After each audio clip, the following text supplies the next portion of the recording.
Hello, welcome to CryptoTravelerTV. We are still in South Africa, and the Blockchain Africa conference ended yesterday. It was an opportunity to network with people in the space.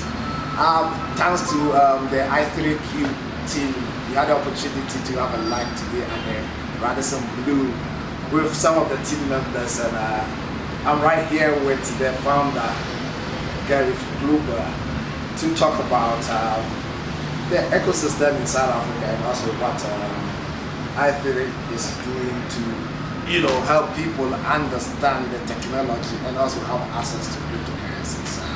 Gareth, thanks for the opportunity and your time. Hope you're good. Yeah, very good, very good. Awesome, Thank you. awesome. So let me kick it off into taking a look at your background and how you got into the space. Okay, so I got into the space about, let's say, proper around 2012, and it was whilst researching a payment solution for a software we were working on for the national health system in the UK. And I came across Bitcoin, and I thought it was a scam. And I tried to figure out where the scam was, and I realized it's a lot bigger than what I thought. I realized it's more than just a payment mechanism. It's an answer, it's a solution to a financial problem that became very, very evident in late 2008, which is money is not real anymore. Money is not backed by anything other than our belief, and it's not controlled by anything. So what actually convinced you to give it a shot? Well, I think, once I'm very inquisitive by nature, and once I realized exactly what Bitcoin was, I was hooked. I saw the solution, I saw the change and the impact that it could have in the financial industry. And I think the main thing to me was, if this is something I found a puzzle, and I found puzzling, that lots of other people are not going to understand this. And it was just the perfect timing for me to get involved and look at where I can provide a service and how I can do it. And out of that came the exchanges, the payment systems, any platform using cryptocurrency. Has it been worthwhile? There's ups and downs, and again, I was lucky to get involved at like $12. So let me make it clear: nobody that bought Bitcoin at $12 kept it up to 20,000. Whoever said they did, no, I don't think so. So it's in and out. It's been in and out. It's been, I wouldn't still be doing it if it wasn't rewarding. But I think the bigger impact that you can make in the space, or as a result of being in the space, that's given me rewards that are more than just financial. It's been able to put me in a position where I can do things that I would not have been able to do in the traditional financial world. Great. Internet currency evolution. I like your company's name. It's so romantic for me as an anarchist who is heading in with this revolution. So tell me about what inspired you to found Ice Cube, and how the journey has been, and where you have been. Well, I think mainly it was about the evolution of money. Money, I think, devolutionized. Money was a good thing when it was asset backed, and there was gold behind it. And I think credit cards was the biggest gripe for me. Credit cards were not designed for the internet, not at all. And we modified them and made them work. And Bitcoin is almost, if Bitcoin was there before credit cards, we would never have had credit cards. Is what I think. And I think credit and debt has desensitized us to what money really is. And if you go and have a walk in the street and you go to somebody who says, "Listen, where does money come from?" you're going to laugh at the answers you get, but you won't get the right answer. That I can tell you. And that's wrong. Money is an expression of your labor. And if money is an expression of your labor, you should know that. Of course. But we see money as an asset, as a thing. when really it's not. It's not a thing. And it's not even controlled by us. We don't have any control over it whatsoever. And if it's an expression of your labor, you know, you did a job this month and you received X reward for it, then that X reward should still be there in a month's time unless you've used it. But that's not how money works. You know, that reward is the value of that reward. It's changed by people that don't even know you, and you've got no control over it. That's very insightful. So, what are some of the services? Like it seems Ice Cream has got more services and products on their platform than most of the exchanges here in South Africa. Could you dive into that? Sure. So we've focused on building products, on building, expanding on what's just available as a regular online shop. We weren't interested in just going, we sell Bitcoin, we buy Bitcoin, because you know anybody can do that. I'm more interested in the ecosystem around it. So we've got a full-blown exchange with advanced trading functionality. You know, trading stop orders. We've got limit orders, market orders. We've also introduced pegged orders. We've got repeat orders. So instead of you just buying Bitcoin today, you know, you can go and say, okay, I've got 1,000 Rand and I want to buy 100 Rands worth of Bitcoin every Friday. So that gives more flexibility. Yeah, that's amazing. I haven't heard of it much with other platforms like that. Sounds good. Yeah, I think you know that it's a lot of people don't understand Bitcoin and they don't want to, and that's okay. You know, not everybody needs to understand everything. Yeah. You know, a lot of people don't understand transistors and capacitors, but they know if they flick the switch, the light goes on. So you don't need to understand electricity inside out to be able to use it. You need to understand the risks. I think we have had a similar conversation recently. Yeah, well, we're like, people don't care about what is blockchain. What they care is my money can cross borders within a few minutes. You need to understand the risks. At a smaller cost. You need to understand the risks. You need to understand that if I touch the electricity, I'm going to get shocked. But you don't need to understand how it works. And this is what DCA is, for example. I know it's popular as dollar cost averaging, but effectively that means repeat orders. It means the ability to enter or exit the market at a scheduled interval, which should average the price at which you do it, because Bitcoin's volatile. So, you know, if the price is $5,000 today and it's $10,000 next week, if you've got a daily buy of 100 Rand, then that means your average price that you would have bought at is in the middle, which stabilizes your savings plan or your trading plan. And again, you know, if you just want to buy Bitcoin today and sell it tomorrow, that's gambling. I think taking a more academic approach and looking at your situation and saying, okay, I want to use it as a savings plan, or I want to use it as a money-making mechanism, or I want to use it as a money transfer mechanism. You've got to look at your perspective and where you're starting from to decide what tools or what functionality you want to use. Yeah, you're right. So, like, let's say I'm new in the South African ecosystem and I'm a trader.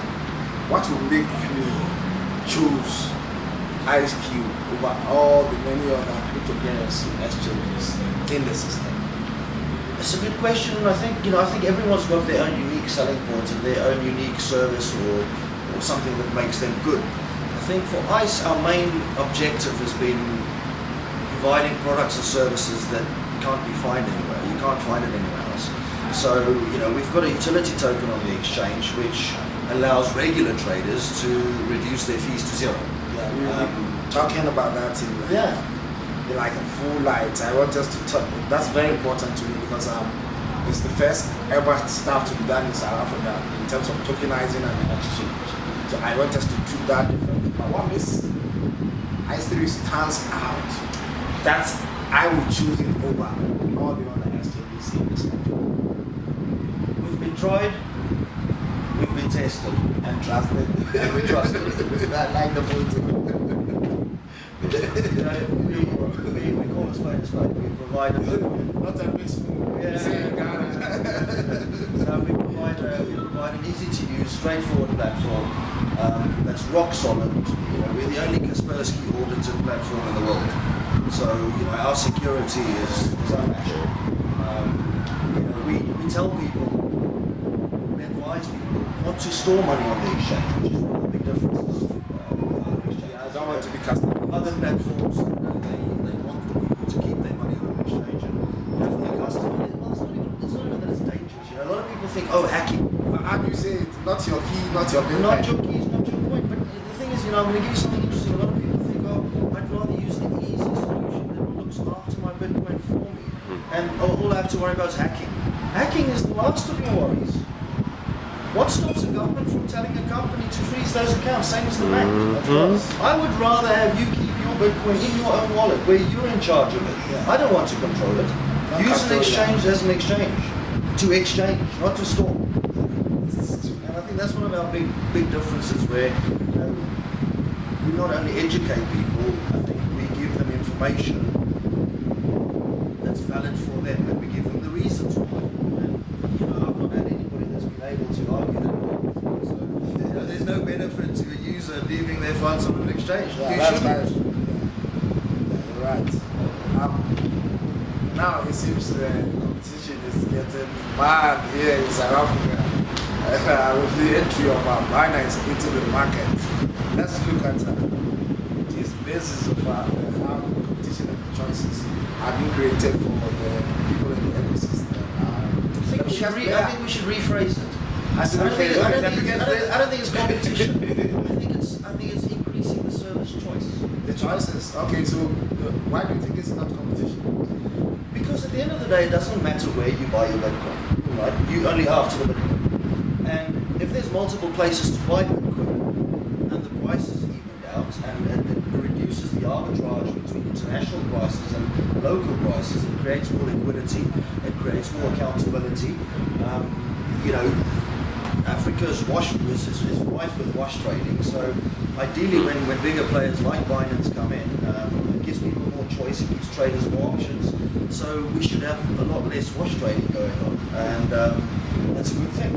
It also pushes us as exchanges to start providing different services and different benefits to using the exchange. So again, on ICE, for example, with our utility token, we have a social impact that we're making. So a user can now decide, okay, I'm going to buy my Bitcoin on ICE because not only am I getting it for the same price I would have bought it on any other exchange with the same experience, but there's a tail effect on it. There's other areas I'm influencing by where I choose to buy my Bitcoin. So it forces us to come up with new ways to benefit not only the buyer but also the seller. And regardless of who's buying and selling, who else can you involve in this ecosystem to add more value? Because I think at the end of the day, adding more value is the only way to stay above water, to keep head above water. So you're not bothered at all about the biggest I think it's a good thing. I really do think it's a good thing. So we don't trade on the exchange ourselves as a company. We don't touch the order. Whatever's on the order book is by users.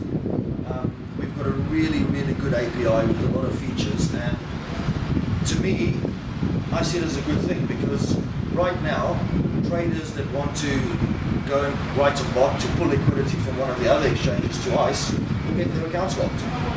Whereas Binance won't be doing that. So you're now going to have a lot of people creating accounts on both platforms, and there's money-making opportunities for them because we don't trade as an exchange. You're not competing with us as the exchange, you're competing with other people. Yeah. And you now have the opportunity to take Binance's liquidity, place it on our exchange, and make some more money. We've also added a feature or two, we'll keep that for now, but we've got a feature or two where it automates trading for users. So that gets the guy on the street to go and do automated trading, where they don't actually have to know anything about programming. They can go and say, listen, I've got an account on Binance, here's my API keys, do X, Y, and Z for me to increase my profits, to increase my value, to increase my Bitcoin, which none of the other platforms can do. Great strategy. So I just read this early this morning when I was trying to look more into I3, and I realized that you actually going to launch a utility token, like a tokenization of the whole platform, known as the artificial intelligence coin. I'm so excited to learn about that. That's right, yes. We created artificial intelligence coin literally for that purpose. We wanted something that wasn't an exchange token. It wasn't really something that's just Like just all the exchange tokens everybody is. It's not an ICE3 token. It's artificial intelligence. It's saying that here's a token and let's give it utility. Let's make it do things by itself. So it's not a security token. It's not something that's going to make you money. But the mechanisms behind it should have economic value and economic incentive. And that should organically be able to generate value. By the way it's used, that's what should create the value. So that's not us saying, come and buy our token, we will make you money. That's saying, here's a token, here's a system, here's a platform. If you use this, demand should increase. There are the benefits. It's not yes, but it's purely utility, but also there is also the financial element to it where it will increase in value because of its use. Yeah. So it becomes a token. It becomes both, and we're not taking any of the Bitcoin out of it. So anything that when you buy it, the Bitcoin coming in is not going to one of the founders or to the company to spend on development or anything like that. It goes back into the order book. So it creates a circle, it creates a closed loop, and the more people use it, the more benefit there is and the more value there is. So how many, what is the supply? 210 million. 210, okay. Like 10 times Bitcoin. 10 times Bitcoin. That's it. And what is the underlying consensus mechanism? It's an ERC20 token. Okay. So it's on the ERC20 network. So the variety of wallets for people to store them. Well, ERC. This is the idea. It's a question of people need to be in control of something. Yeah. So if you have the token, it's your token. You can go and put it in whatever wallet you choose to put it in. And because we didn't make it an ICE3 token, it's something that other people can use and other players can use. We had an interesting conversation yesterday with a local educational project. It's something they can use as a real live thing that has real value, and they don't need to go and build their own system. They don't have to promote a certain company or a certain platform. It's something that's independent. So it's making the whole ecosystem bigger, and we're trying to add value not only to our own projects but to other people's projects, because everyone wins. So apart from that, I think that benefits owners will get. So what we've done is we've staged it. The first one would be people holding the token, depending on the amount they hold, they can get free trading on the platform. We can also, the next phase would be getting access to more advanced features, trading signals, that type of thing. So right now it's all exchange based and exchange focused, but the plan is to expand that to other companies and to other providers.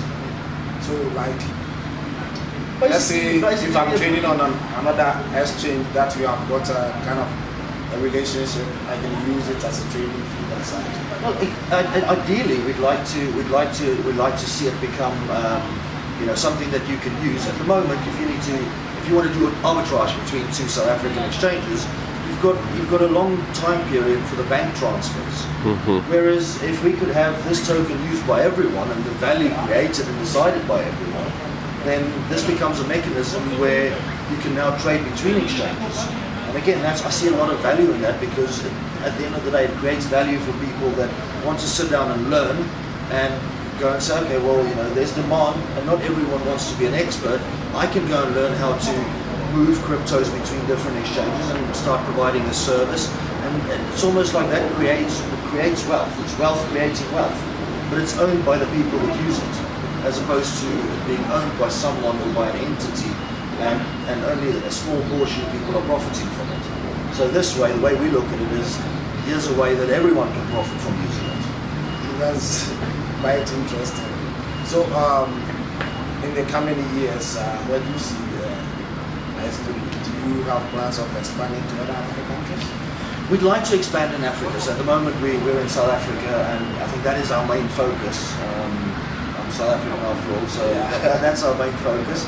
We are operating in Nigeria, and we'd we'd like to move to other African countries, but you know,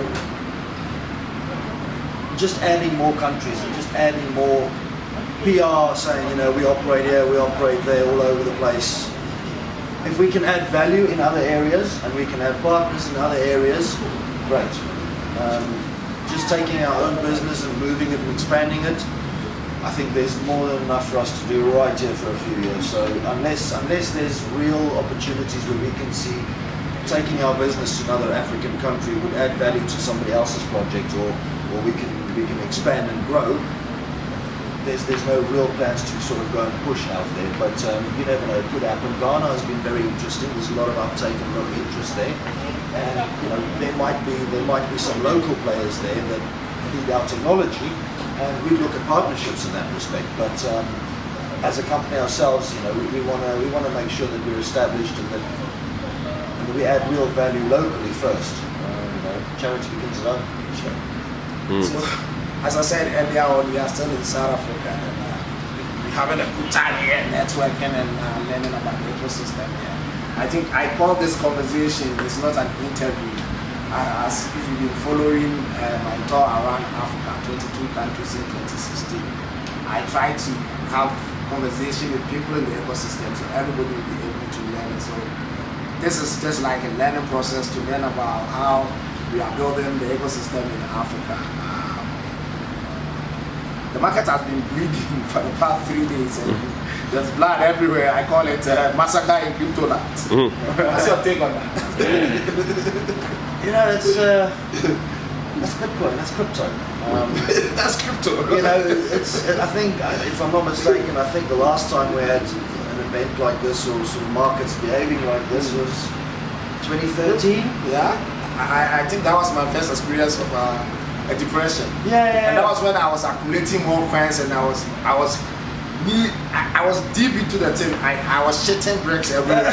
So I think, and it wasn't easy to sell because there was no exchange in Ghana at that time. We were only using PMEs. I used to send my Bitcoin to people in Europe or North America to send me Western Union. So there's nothing like you can instantly sell and save the situation. you know, I think it depends on perspective. You know, what follows a war?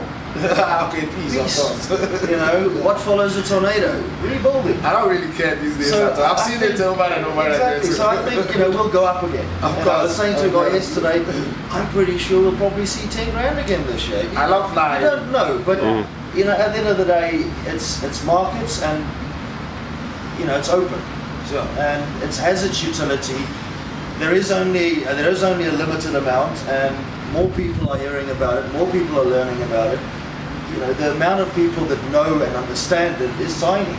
So, you know, I don't see it as, you know, Bitcoin's died 1 million times. Of course. And I haven't been to one funeral. They've written so much. Is it obituary about Bitcoin more than any other? Exactly. So that's what I'm saying. I haven't been to one of the funerals, and you know, it'll just move on again. And I think the price, as we speak, the price is 4,800, 5,000. 5,200, somewhere around there. It's even better than yesterday. So that's like, you know, that's like 2,500 times more than it was when I got involved. So I'm happy. You know, it's perspective. It's timing, and you know, for somebody to win, somebody's got to lose. So, and this is what I'm saying. It's very important to sort of understand your position when you do get involved in Bitcoin. You know, it's not a get-rich-quick scheme. No. Some people make an awful lot of money. You have to be patient. And people lose money too. And you know, this is the world we live in. Sure. We can't win all the time. That's, at the end of the day, is one of the best things because I've not seen anything like that all my time. You know, what investment has outperformed Bitcoin in the last 10 years? No, nothing. Not their stocks, not their pumps. So their printed money. So now it looks like South Africa is going to keep on doing a lot in the space. Others are being built here and there. Do you see the trend continuing like that, with government also trying to regulate in the space? We're actually quite lucky in South Africa. The South African Reserve Bank, SARS, even the Hawks, authorities have been very receptive, and they've taken quite a cautious approach, as most countries, and they've not stifled anything. It's not as big yet, so that it becomes a daily thing on an agenda somewhere. But every 3 months there's reviews, and there's a policy paper coming out in April, I think. They want the industry to succeed. They obviously want more That's quite people to beautiful. come here. So, they are positive. They are very positive. But as with any government, nothing's going to happen overnight. So we need to be patient. I think the technology will evolve. I think more people will get involved. I think a lot more people will make a lot of money out of it. And do you think there will be pigs that will be slaughtered? It happens in all industries, doesn't it? A lot of pigs will be slaughtered, So right? I think that's what happens, doesn't it? Yeah, because if someone comes to tell you that every week I can give you 60% of the That has to investment, happen. and you bite it, you are a pig, and you're gonna get slaughtered. Right? Unfortunately, I think there's. I'm hoping that it's the greedy pigs that get slaughtered, and not the desperate ones. Oh, yeah, So, that is very bad when the that's- desperate one gets slaughtered. at least I hope that's what happens. But, Yeah. who knows? And people just need to be careful and patience. Sure. So I think the next time we meet again and have a conversation like that, artificial intelligence kind of will be already in the system and working very much to help the isolated community and any other people who are interested in the token and the entire crypto ecosystem and community in Africa. So if someone wants to hold AIC, what is the process? Very simple. It currently trades for Bitcoin. So there's an AIC Bitcoin market, and you can just go to ice3.com and register and deposit some Bitcoin. And if you don't have Bitcoin, you can buy some Bitcoin on the Rand Bitcoin market or on the Naira Bitcoin market. You get a piece of it. And You get necessarily have to buy one AIC, or you can buy this of it just like you do. It's the same as any other crypto. I think we've got 8 decimals, so you can buy a small piece. But right now, I think the launch price is something like R1 for a token. So Oh, you can buy that. you can buy yourself 1,000 or 100 Wow, so or what? 10. One AIC is going for how much? It's roughly about R1. That depends what the Bitcoin price does, because it's Yeah, obviously it's traded from it's that. traded against Yeah. Bitcoin. So it's at 4 zeros and a 1. I think I need to get my hands on some. I need to get my hands on some. I need to have some in my portfolio because you look at how the exchange is doing here. I mean, the token is going to do well because its utility around it is exciting. And the strategy exactly. So this has been very exciting and it's smooth conversation of